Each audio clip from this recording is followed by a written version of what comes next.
to start with the function, let me share my screen.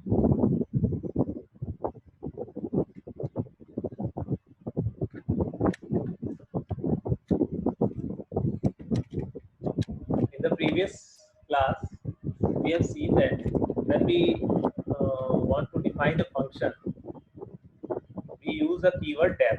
जब भी हमें कोई function define करना होता है, keyword हम def का use करते हैं. That is called for define definition. And then we write the function name. हमें उसके बाद function का name लिखना है. So in the previous lecture, I have given you a assignment for the four functions. So उन four functions को हम बनाकर देखते हैं आज यहाँ क्या होगा उसमें. ऐड करना है तो function name हम लिखेंगे. Function name, then okay, just a minute. Yes, Rashi. Sir, your voice is not audible. Okay. Now is it audible? Yes, sir. Okay. Thank you. So add is a function name. Then right here in the parenthesis हमें क्या लिखना होता है? Parameters name या argument जिसको हम बोलते हैं. So we choose like A, comma B, then colon to make a block of statement.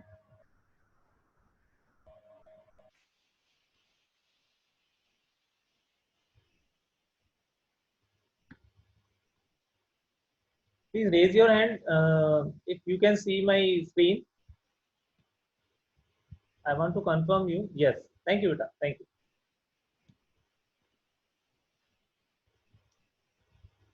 Now we will define the function body here.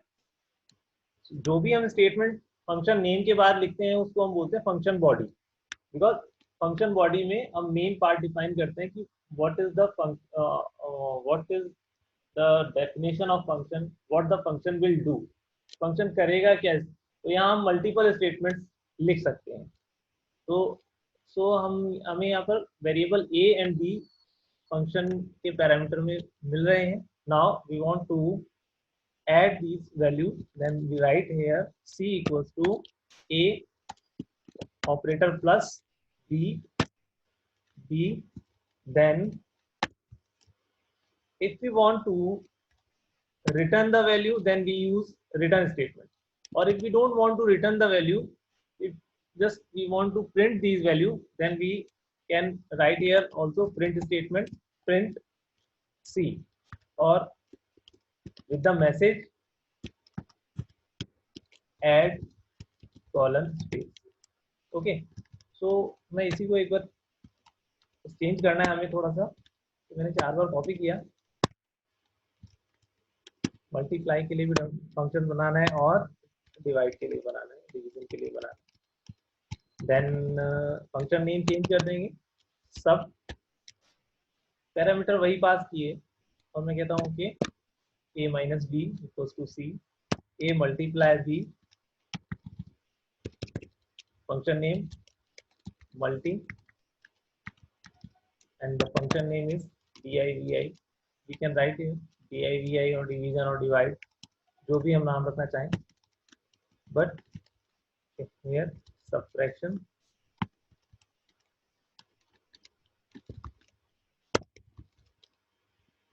multiplication, division. Okay, and change the operator here also division. So अभी तक हमने main function नहीं लिखा है, मतलब जो main statements हमारे programme के हैं वो स्टेटमेंट हमने नहीं लिखे हैं. कंपाइलर को जब भी फंक्शन का हेडर मिलता है, हेडर क्या होता है? फंक्शन हेडर कौन सा पार्ट होता है? फंक्शन हेडर होता है जहां डेफ लिखा है, डेफ एंड फंक्शन नेम. तो डेफ से स्टार्ट करके और कॉलन तक जो भी है ये फंक्शन हेडर है. After this line number 2 and line number 3 is a function body. Okay, so function body में हम फंक्शन स्टेटमेंट लिख के डिफाइन करते हैं कि हमारे फंक्शन का लॉजिक क्या रहेगा. ओके, तो अभी हमें पता लग गया फंक्शन हेडर क्या होता है और फंक्शन बॉडी क्या होती है। अब हमने चार फंक्शन यहाँ डिफाइन, चार यूजर डिफाइन फंक्शन हमने लिखे हैं और चारों का नेम अलग अलग है, बट आप देख रहे हैं पैरामीटर सेम है। ये ऐसा कैसे पॉसिबल है वो अभी अपन आगे डिस्कस करेंगे, बट पहले अपन मेन प्रोग्राम की कोड का कोड लिखते हैं। ओके, सो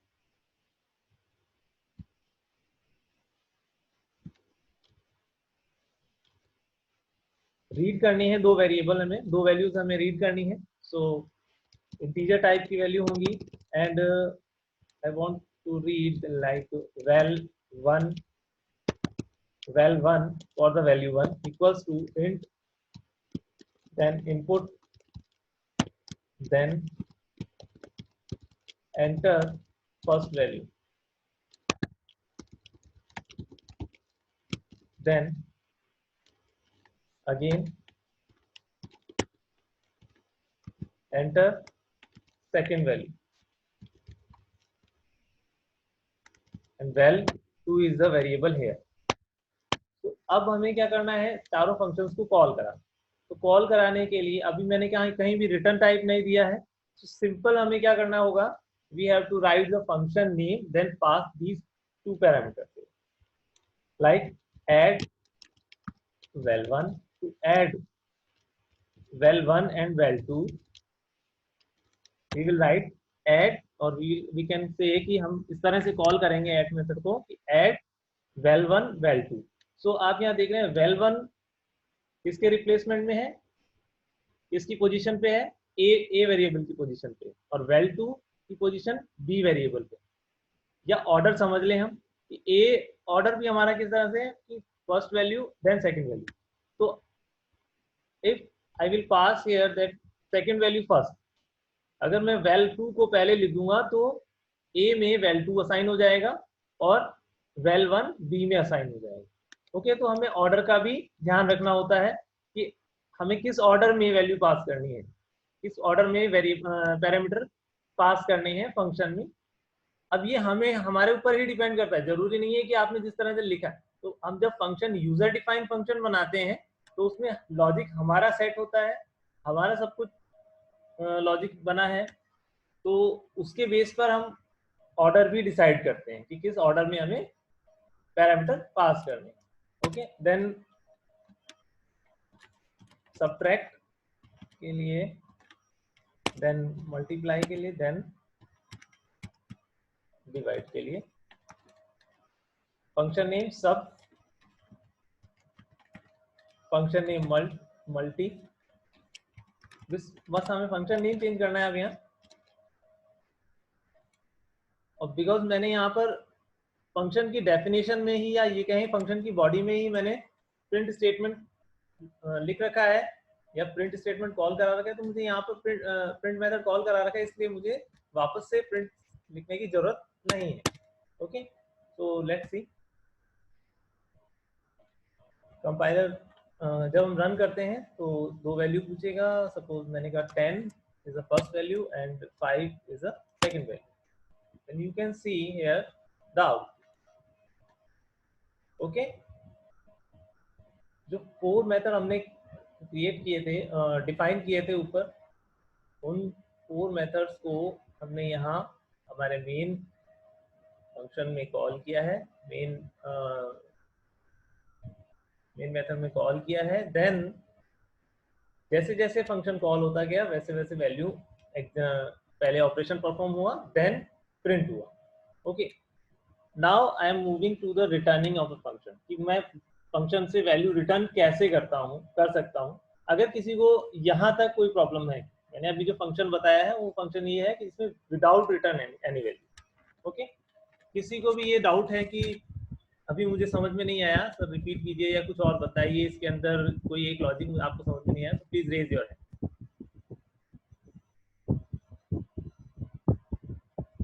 कोई दिक्कत नहीं है किसी को? वेरी गुड, थैंक यू बेटा। सो मैं आपको एक बात और अभी यहाँ बताता हूँ।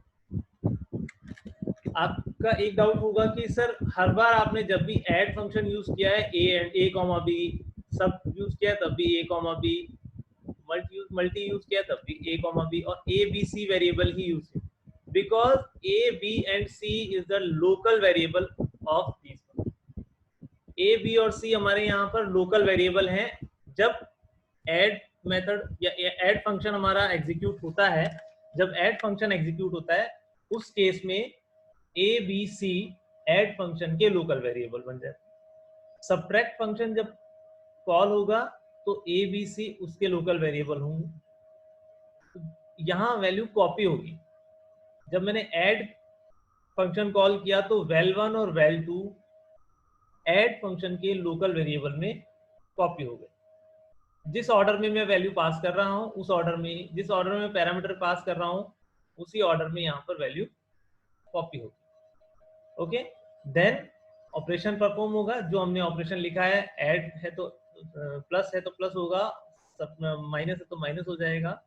देन प्रिंट स्टेटमेंट हमने कॉल किया तो प्रिंट स्टेटमेंट से वैल्यू प्रिंट हो जाए. ओके, तो अभी समझ में आया आपको कि मैंने हर जगह A B C variable use किए हैं. तो हम जरूरी नहीं है कि आप ऐसा करें कि सर ऐड के लिए मैंने ए बी सी यूज कर लिया है तो सबट्रैक्ट के लिए मुझे एक्स वाई जेड लेना चाहिए, मल्टीप्लाई के लिए पी क्यू आर लेना चाहिए. नहीं, अगर ये लोकल वेरिएबल है तो आप यूज कर सकते हैं सेम नेम से. ओके, नाउ अब हम देखते हैं कि अगर मुझे फंक्शन से वैल्यू रिटर्न करनी है तो रिटर्न कराने के केस में मुझे रिटर्न स्टेटमेंट का यूज करना पड़ेगा. I have to use the return statement return. How we write it? Return, और जो वैल्यू आपको रिटर्न करनी है, because a plus B operation का जो रिजल्ट है वो असाइन हो रहा है c वेरिएबल में. Result of a plus B is assign to variable c. So c variable has to be return. तो हमें c वेरिएबल की वैल्यू रिटर्न करनी होगी. तो we write here c, return c. Okay, like यहाँ भी सब जगह सभी में यही चेंज आ जाएगा.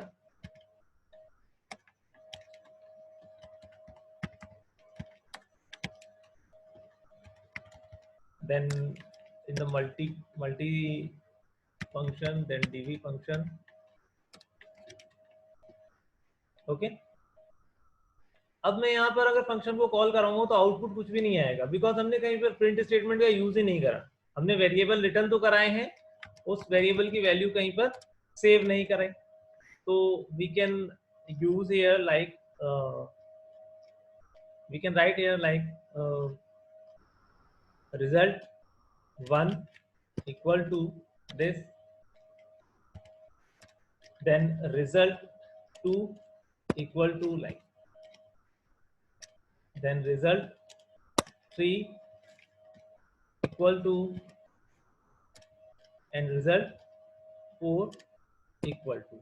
तो आपको समझ में आया क्या है ये कि ऐड मेथड मैंने पहले कॉल किया, ऐड फंक्शन कॉल हुआ, ऐड फंक्शन जैसे ही कॉल होगा तो हमारा ऑपरेशन परफॉर्म होगा, सी में वैल्यू असाइन होगी और सी वेरिएबल को हम रिटर्न कर रहे हैं.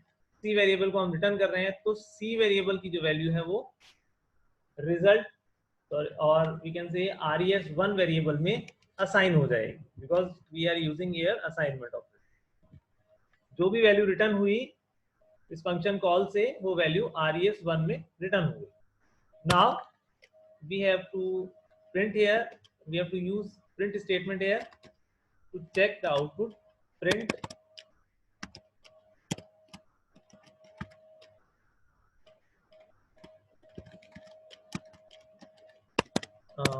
वही देते हैं add result 1. अब यहाँ हर फंक्शन कॉल के बाद आपको प्रिंट स्टेटमेंट का यूज करना है. प्रिंट ऐड देन सब, कौन से वेरिएबल में आया सब? वेरिएबल res2 में. और वेरिएबल 3 res3 में क्या आया हमारा? मल्टीप्लाई. एंड डिवीजन आया हमारा result res4 variable.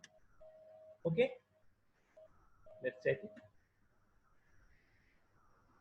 First value enter करते हैं, 100, then second value 10,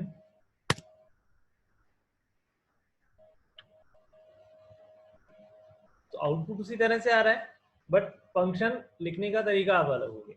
आउटपुट उसी तरह से आ रहा है बिकॉज लॉजिक तो हमारा सेम ही है ना। लॉजिक तो वही है कि हमें ऐड करना है और ऐड करने के बाद उसको रिटर्न करके प्रिंट करवाना है, बेसिकली वही बात हो रही है। ऑपरेटर वही यूज हो रहे हैं। सो बस फंक्शन लिखने का तरीका अब यहाँ अलग हो गया। पहले हम किसी भी वेरिएबल को रिटर्न नहीं करा रहे थे, अब यहाँ पर हम वेरिएबल रिटर्न कर रहे हैं, सी वेरिएबल रिटर्न कर रहे हैं। अब एक चीज और हो सकती है, अगर मैंने कहा कि यहाँ res1 res2 res3 ना लिखकर मैं अगर रिजल्ट अकेला एक वेरिएबल यूज करूं और यहाँ पर फिर मैं रिजल्ट को प्रिंट कर दूं, फिर यहाँ रिजल्ट में वैल्यू स्टोर कर रहा हूँ, फिर रिजल्ट को प्रिंट कर दूं, फिर रिजल्ट में वैल्यू स्टोर कर रहा हूँ, फिर से रिजल्ट को प्रिंट कर दूं, मतलब सिंगल वेरिएबल यूज कर रहा हूँ। तो क्या होगा, इज इट पॉसिबल और नॉट, देखते हैं।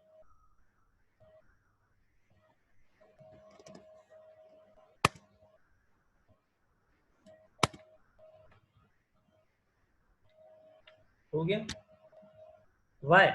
बिकॉज देखो बेटा क्या हो रहा है कि हर बार जब ऐड फंक्शन कॉल हो रहा है, जब ऐड फंक्शन कॉल हुआ तो जो वैल्यू सी ने रिटर्न की वो वैल्यू हमारे रिजल्ट वेरिएबल में स्टोर हो गई। मैंने पास की थी वैल्यू 205, तो 205 की वैल्यू हो गई 205 वो 205 हमारा रिजल्ट वेरिएबल में स्टोर हो गया।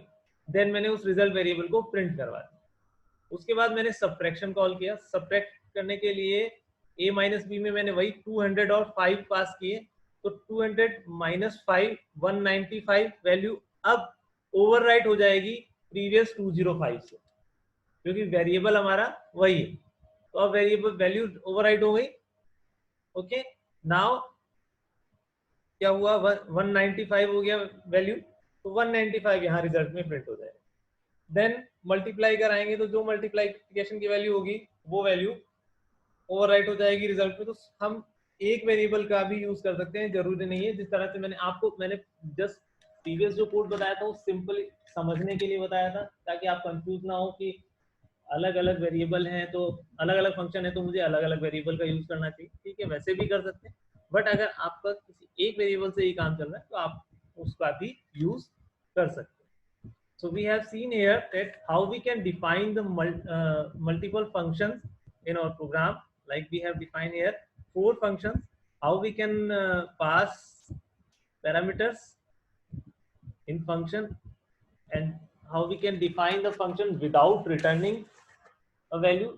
Then how we can return the value, and how we use a single variable to receive or to store value from the multiple function. हम मल्टीपल फंक्शन से अलग अलग वैल्यू स्टोर कर रहे हैं और एक ही वेरिएबल में बार बार वैल्यू लेकर आ रहे हैं और उसको प्रिंट कराते जा रहे हैं। वो कैसे हमें काम, तो लॉजिक हमारा है, हमें अपना दिमाग लगाना है कि हम किस तरह से सॉल्यूशन को बेस्ट बना सकते हैं, अच्छा बना सकते हैं।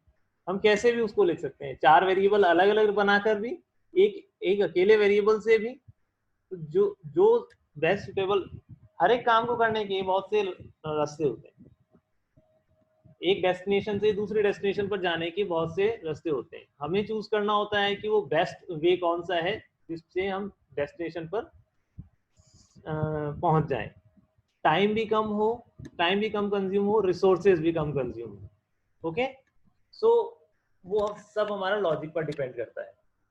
If you have any doubt कि यहाँ तक अभी तक कोई प्रॉब्लम हो तो मुझे बताएं। लोकल वेरिएबल्स के बारे में कुछ पूछना हो, कुछ समझ में नहीं आया हो तो बताएं, प्लीज रेज योर हैंड, ताकि मैं आगे बढ़ूं। अब इसके बाद फंक्शन में ही कोई डाउट नहीं है? Thank you.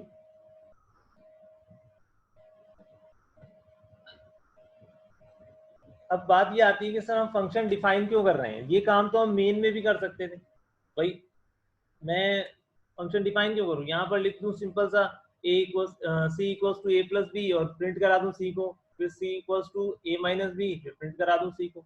हर बार ये भी काम कर, बट फंक्शन के यहाँ आप छोटे से एग्जांपल से समझ रहे हैं कि सपोज कीजिए कि कोई ऐसे कोड है, कुछ ऐसा कोड है जो मुझे बार बार कहीं भी काम आ सकता है।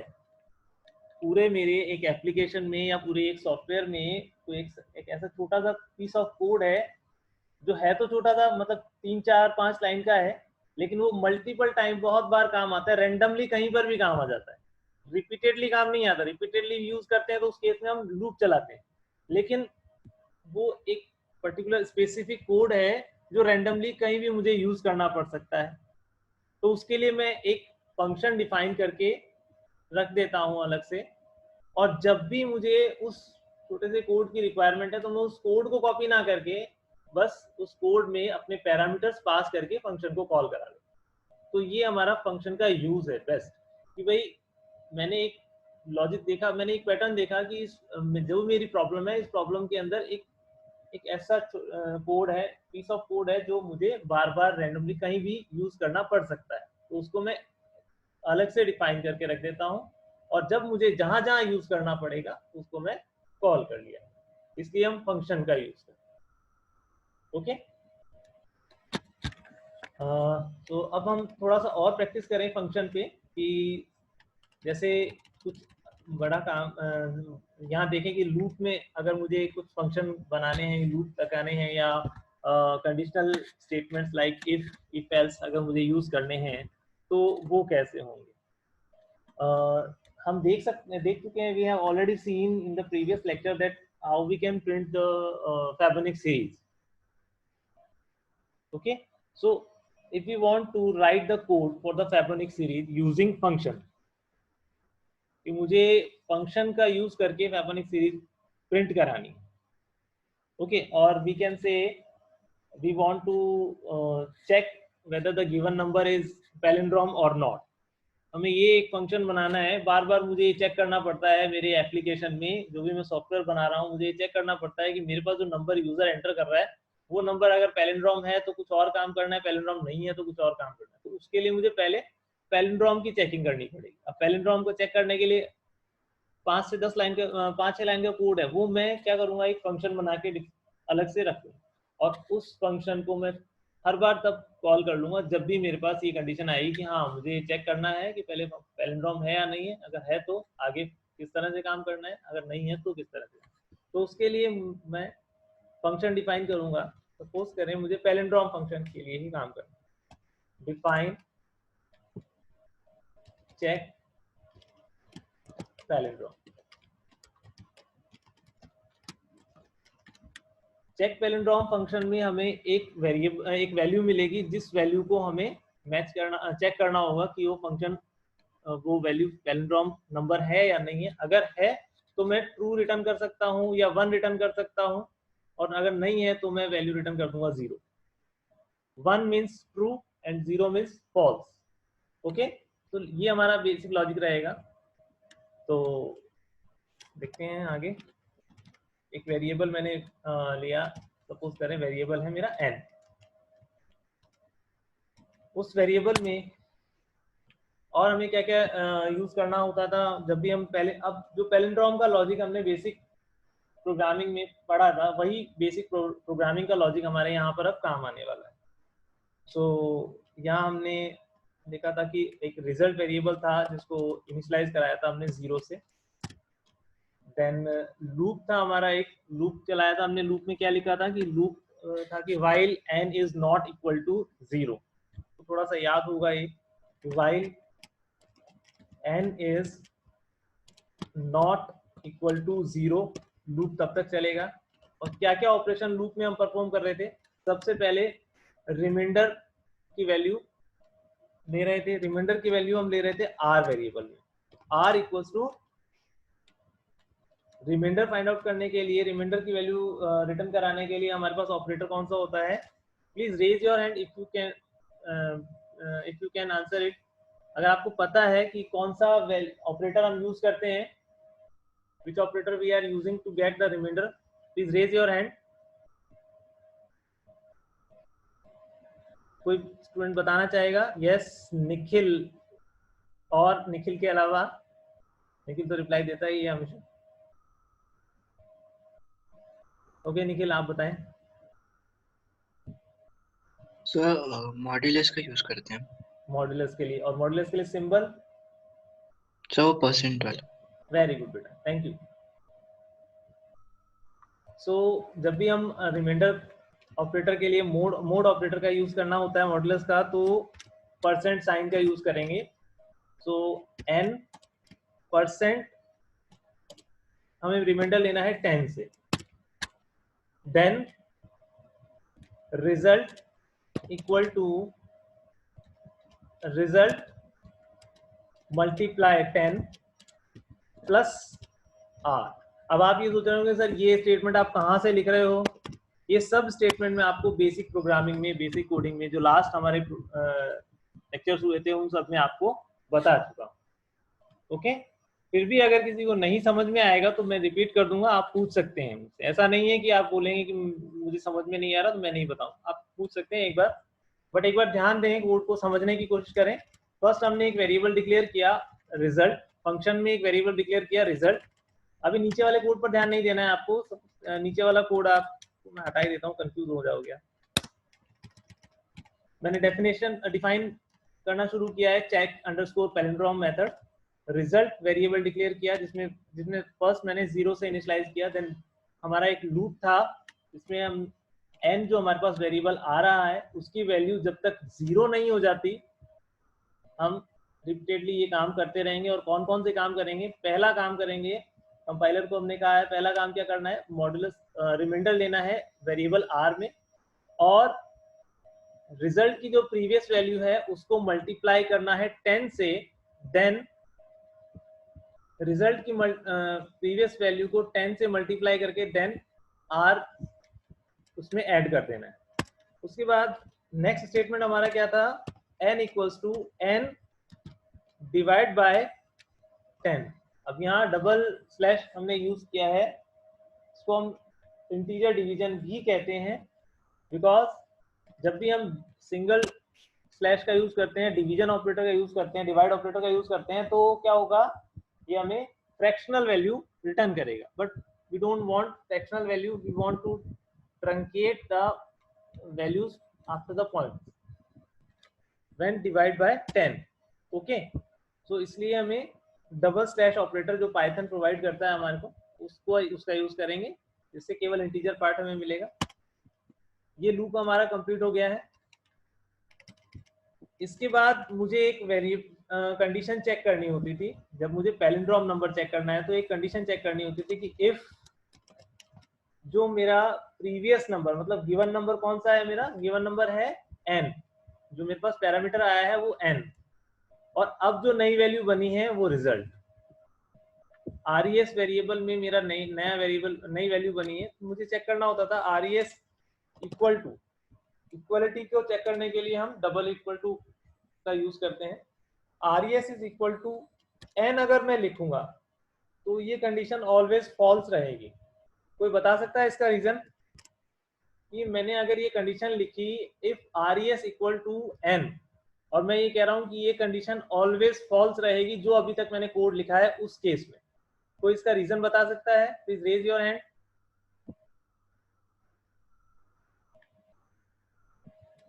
थोड़ा सा दिमाग लगाओ, कोड में आपको समझ में आ जाएगा। और ये बात मैं पहले भी बता चुका हूँ आपको कि 0 क्यों आएगा, सॉरी फॉल्स क्यों आएगा।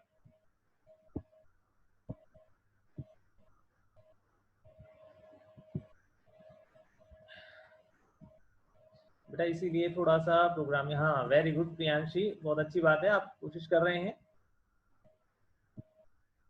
Yes Priyanshi, I'm not sure कि आंसर सही है, बट सर शायद इसलिए क्योंकि आपने यहाँ डबल इक्वल्स टू लगाया है इसलिए। ओके, मतलब आप एक बार क्वेश्चन क्या पूछ रहे थे? क्वेश्चन ये लिखा है, क्वेश्चन ये है मेरा कि जब हाँ, मैं ये कोड एग्जीक्यूट करता हूँ, जो ऊपर लाइन नंबर 2 से लाइन नंबर 7 तक का जो भी मैंने कोड एग्जीक्यूट किया, उसके बाद अगर मैं ये इफ कंडीशन लगाता हूँ, और इफ कंडीशन में मैं लिखता हूँ दो variable res equal to n, तो इस कंडीशन का रिजल्ट ऑलवेज फॉल्स आएगा।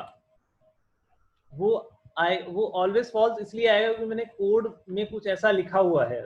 अब आपको ये फाइंड आउट करना है कि कोड में ऐसा क्या प्रॉब्लम है कि ऑलवेज फॉल्स रहेगा। ओके, तो सर ठीक है। इसमें हाँ बताएं।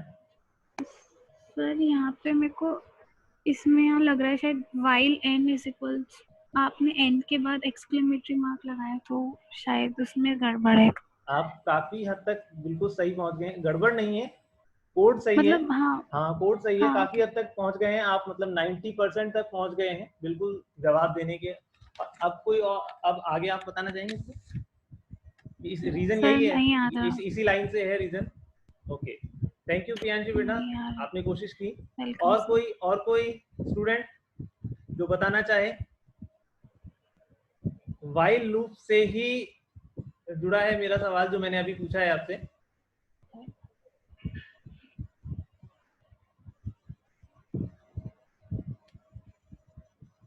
ओके, चलिए मैं ही बताता हूँ।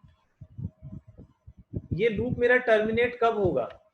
मैंने कंडीशन क्या लिखी है? मैंने कंडीशन लिखी है while value of n is not equal to 0, कि जब तक वैल्यू ऑफ n 0 नहीं हो जाती तब तक ये काम करना है।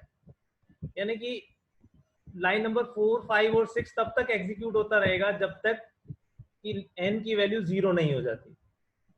जैसे ही n की वैल्यू 0 होगी तो व्हाइल लूप टर्मिनेट होगा और लाइन नंबर 8 पर हमारा कंट्रोल आएगा।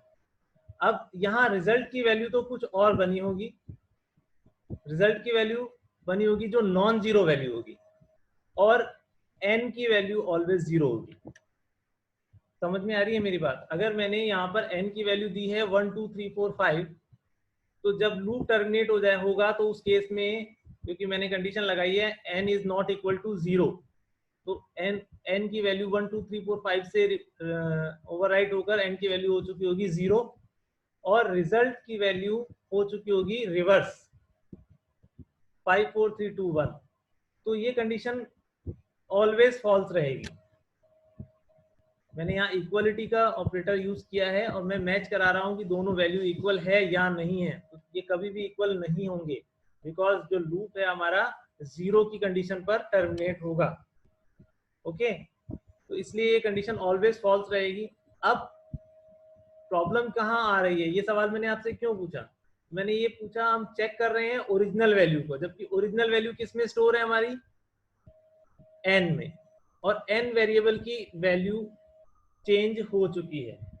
इसलिए पहले मैं एक वेरिएबल डिक्लेयर कर लूंगा टेम्प, और उसमें ओरिजिनल वैल्यू स्टोर कर लूंगा जो यूजर ने पास की है, और उस ओरिजिनल वैल्यू को, यानी कि जो टेम्प वेरिएबल है उसको मैं अब यहाँ कंपेयर कर रहा हूँ।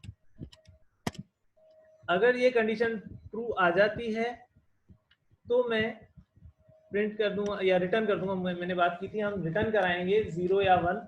अगर ये कंडीशन ट्रू आ जाती है मींस नंबर हमारा पैलिंड्रोम है, तो रिटर्न 1, एल्स रिटर्न 0। तो ये हमारा कंप्लीट डेफिनेशन हो गई फंक्शन की। आप देख रहे होगे ये जो कोड है ये प्रीवियस लेक्चर में मैं आपको बता चुका हूँ। बेसिक कोड के लिए हमने जो लेक्चर्स लिए थे उनके अंदर सब ये कोड अपन पहले से स्टडी कर चुके हैं, वही कोड हमें यहाँ पर लिखना। ओके, अब बात आती है कि इसे कैसे हमें कॉल कराना है। अभी तक किसी को कोई डाउट हो इस फंक्शन डेफिनेशन में तो प्लीज रेज योर हैंड। नहीं है डाउट? थैंक यू, मैं आगे चल रहा हूँ। अब मुझे मेन फंक्शन को डिफाइन करना है, मतलब मेन कोडिंग अपनी लिखनी है अपने प्रोग्राम की। यहाँ से मेन में हम क्या लिखेंगे कि पहले वैल्यू रीड करेंगे। मैंने एक वैल्यू रीड किया, वेरिएबल डिक्लेयर किया val equals to integer type, then input method, input function call किया to get the input, enter any number,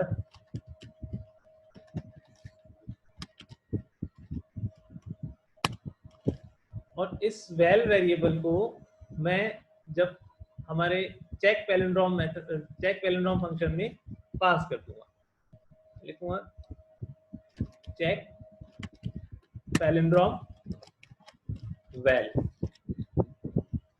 then जो वैल्यू रिटर्न हो रही है या तो 1 रिटर्न हो रहा है या 0 रिटर्न हो रहा है। मैंने रिजल्ट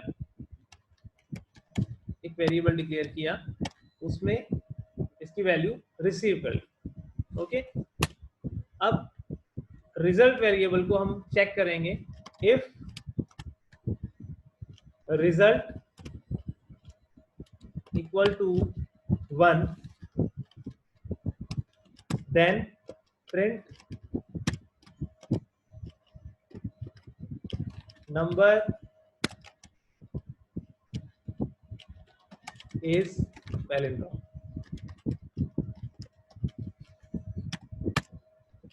Else print number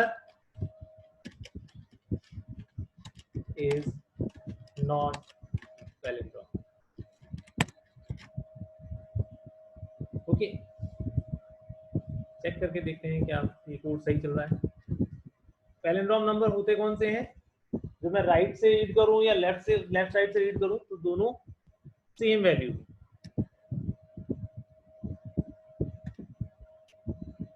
मैं एंटर करता हूं कोई सा नंबर, मैंने एंटर किया 1 2 3। अगर मैं इसे लेफ्ट से रीड करता हूं तो 1 2 3 आएगा, लेकिन राइट से रीड करता हूं तो 3 2 1 आएगा। तो ये मेरा नंबर पैलिंड्रोम नंबर नहीं है। देखते हैं क्या रिजल्ट आता है। Number is not palindrome. Okay, एक बार फिर से रन करें और अब की बार पैलिंड्रोम नंबर लिखते हैं 1 2 3 2 1। अगर मैं इसे लेफ्ट हैंड साइड से रीड करता हूं तो भी 1 2 3 2 1 आएगा, और राइट हैंड साइड से रीड करूंगा तो भी 1 2 3 2 1 आएगा। तो ये नंबर पैलिंड्रोम नंबर है। क्या ये फंक्शन हमारा सही रिजल्ट रिटर्न करता है? चेक करते हैं। Number is palindrome. आपने देखा, मैंने जब फंक्शन यहाँ डिफाइन कर दिया, अब आप समझ रहे होंगे कि इतना बड़ा कोड है। अब मुझे सपोज कीजिए कि ये कोड मुझे मेरे एप्लीकेशन में 10 जगह कहीं लिखना पड़ रहा है, तो एक तो ऑप्शन ये है कि इस कोड को मैं रख लूं कहीं पर टेम्परेरी और उसको मैं कॉपी पेस्ट करता रहूं। उससे क्या होगा, मेरे कोड की लेंथ बढ़ जाएगी, बहुत बड़ा कोड हो जाएगा। अगर मैंने ये 10 लाइनें 10 जगह कॉपी कर दी तो 100 लाइंस का कोड हमारा बढ़ गया, वेस्ट हो गया, कोई मतलब नहीं है उसको। बट मैं अगर फंक्शन का यूज करता हूँ, उन्हीं 10 जगह पर फंक्शन का यूज करता हूँ, डिफाइन एक ही जगह कर देता हूँ, तो मेरा कोड, लाइन ऑफ कोड कितना कम हो गया। कितना बेनिफिट है हमें फंक्शन लिखने से। ओके, और हमारा जो मेन, आप देख रहे हैं मेन जो कोड है वो कितना छोटा हो गया। अब मेन कोड कितना छोटा हो गया हमारा। ओके, तो ये बेनिफिट होता है हमारे को जब हम फंक्शंस का यूज करते हैं। इसलिए जब भी आप इस तरह के कोई टास्क करें जो लेंदी हैं और उनके अंदर आपको लग रहा है कि छोटे छोटे फंक्शंस जो है छोटे छोटे ऑपरेशन में बार बार यूज करने पड़ रहे हैं, तो एप्लीकेशन में उस केस में हम फंक्शन का यूज करें। ये तो भी फंक्शन क्यों यूज करते हैं, बट अभी हम इसी प्रोग्राम पे आते हैं। किसी को कोई डाउट हो फंक्शन की डेफिनेशन में या मेन फंक्शन में, मेन कोड में कोई डाउट है तो बताएं। मैं नेक्स्ट क्लास एक और लूंगा सिर्फ फंक्शन के लिए, और हो सकता है उसी क्लास में नेक्स्ट टॉपिक पर मूव कर जाऊं, बट आप अभी पूछ सकते हैं। कोई और आपको डाउट है तो प्लीज रेज योर हैंड। किसी को नहीं है? Very good. एक चीज और हम चेक करते हैं यहाँ। अगर मैं लिखता हूँ इफ रिजल्ट, ओनली मैं ये लिखता हूँ इफ रिजल्ट, तो क्या होगा देखते हैं। मैंने रन किया प्रोग्राम और लिखा 1 2 3 4, ये वैल्यू मैंने एंटर की। नंबर इज नॉट पैलिंड्रोम, और एक बार फिर से रन कर रहा हूं और मैं लिख रहा हूं 1 2, कुछ और वैल्यू देता हूं मैं आप 7 8 9 8 7, sorry 7 8 9 8 7, yes number is palindrome आना चाहिए। तो कोई मुझे बता सकता है इसका रीजन क्या है? मैंने पहले कंडीशन लिखी थी simple, if result equal to 1 then तब भी रिजल्ट हमारा, तब भी हमारा जो आउटपुट था वो सही आ रहा था। अभी मैंने रिजल्ट इक्वल टू 1 ना लिखे केवल रिजल्ट लिखा है, तो भी हमारा आउटपुट सही आ रहा है। तो कोई इसका रीजन बता सकता है? कोशिश करें, कोई प्रॉब्लम नहीं है, गलतियां सबसे होती है, शुरुआत में मुझसे भी हुई थी।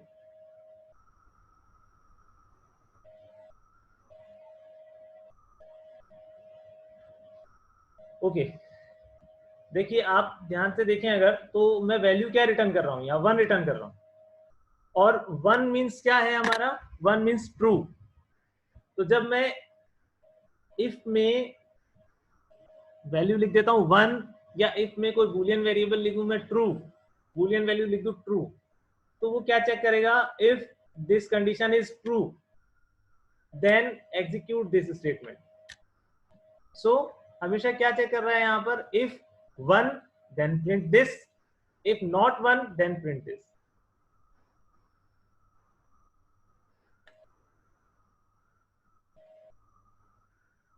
Yes ma'am.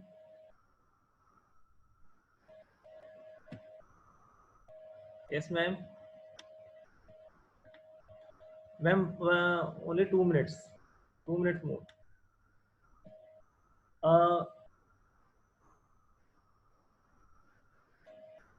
सो हम यह चेक कर रहे थे कि अगर मैं वैल्यूज वेरिएबल रिटर्न वेरिएबल में लिखता हूँ रिजल्ट, और कंडीशन ना लगा के सिर्फ रिजल्ट लिखता हूँ, तो क्या होगा कि चेक करेगा कि वेरिएबल की वैल्यू 1 है या 0 है। अगर 1 है मींस 1 मींस ट्रू और 0 मींस फॉल्स। ओके, सो अगर कंडीशन ट्रू है तो हमें प्रिंट कराना है नंबर इज पैलिंड्रोम, अगर कंडीशन फॉल्स है number is not palindrome. Okay, तो बेटा अब आपका असाइनमेंट ये है कि जो भी हमने बेसिक प्रोग्राम्स किए थे वो सभी बेसिक प्रोग्राम आपको एक बार फंक्शन के थ्रू करके देखना है। जिस तरह से मैंने पैलिंड्रोम नंबर के लिए बताया, आपको रिवर्स नंबर के लिए, सम ऑफ डिजिट के लिए, और हमने चेक किया था, एक प्रोग्राम बनाया था जिसमें लीप ईयर चेक किया था कि ईयर वैल्यू पास करेंगे, देन चेक करेंगे, प्रिंट करेंगे given year is a leap year or not. तो वो सभी फंक्शन, सभी जो बेसिक कोड है, उन सभी बेसिक कोड्स को आपको फंक्शन के थ्रू एग्जीक्यूट करना है। और अगर कोई प्रॉब्लम आती है आप कल मुझसे पूछ सकते हैं, कल मैं फंक्शन को ही एक बार थोड़ा सा पढ़ाऊंगा, उसके बाद नेक्स्ट टॉपिक पर आगे हम मूव करेंगे। Okay, so now I am concluding my lecture, today's lecture. अगर आपको कोई डाउट है तो प्लीज रेज योर हैंड।